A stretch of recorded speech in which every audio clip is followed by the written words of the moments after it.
আন্তর্জাতিক বইমেলা তো প্রচণ্ডই ঐতিহ্যবাহী, মানে কলকাতা কেন সারা পশ্চিমবঙ্গ মানুষের কাছে, শহরতলির মানুষের কাছেও খুব একটা গুরুত্বপূর্ণ একটা উৎসব, একটা মেলা।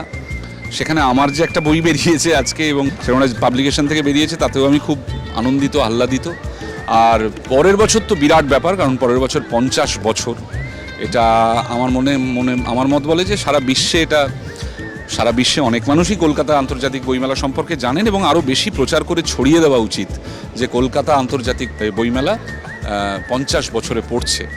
এবং আগামী বছর আমার মনে হয় যে এই সেলিব্রেশনটা, 50 বছরের বইমেলার সেলিব্রেশন নিশ্চয়ই আরও বড় করে হবে। আমি এই অনেকগুলো লেখার সংকলন, এই বইটা এইবারে বেরোলো কিছু বন্ধু বান্ধবদের এতেই বেরোলো, আগ্রহে এবং চাপেই বেরোলো।